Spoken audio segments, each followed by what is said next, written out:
وقرن في بيوتكن ولا تبرجن تبرج الجاهلية الأولى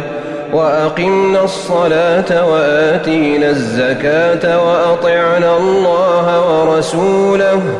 إنما يريد الله ليذهب عنكم الرجس أهل البيت ويطهركم تطهيرا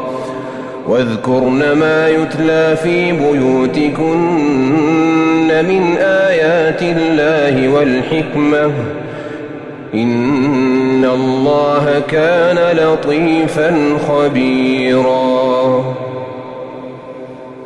إن المسلمين والمسلمات والمؤمنين والمؤمنات والقانتين والقانتات والصادقين والصادقات والصابرين والصابرات والخاشعين والخاشعات والمتصدقين والمتصدقات والصائمين والصائمات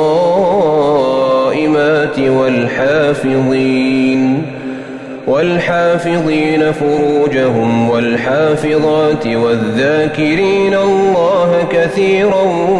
والذاكرات أعد الله لهم مغفرة وأجرا عظيما وما كان لمؤمن ولا مؤمنة إذا قضى الله ورسوله أمرا أن يكون لهم الخيرة من أمرهم ومن يعص الله ورسوله فقد ضل ضلالا مبينا وإذ تقول للذي أنعم الله عليه وأنعمت عليه أمسك عليك زوجك واتق الله وتخفي في نفسك ما الله مبديه وتخشى الناس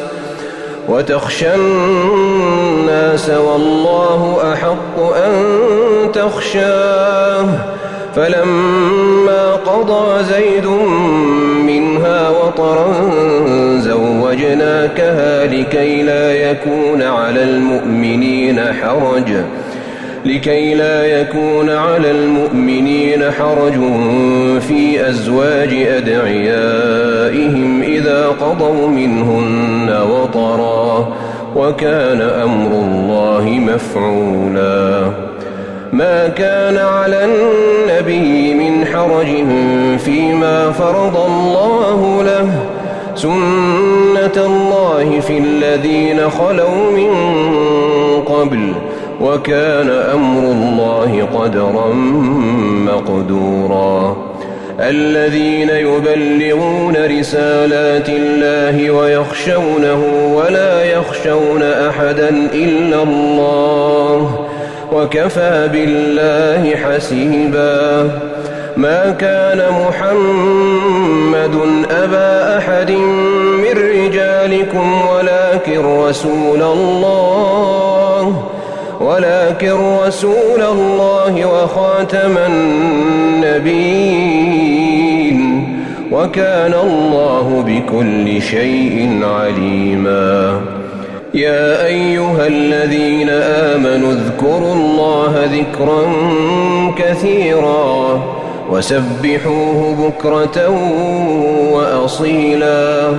هو الذي يصلي عليكم وملائكته ليخرجكم من الظلمات إلى النور وكان بالمؤمنين رحيما تحيتهم يوم يلقونه سلام وأعد لهم أجرا كريما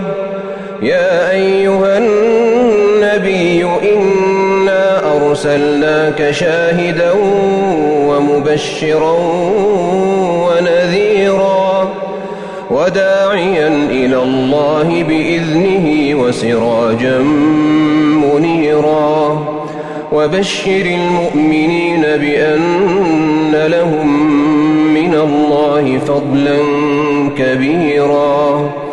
ولا تطع الكافرين والمنافقين ودع أذاهم وتوكل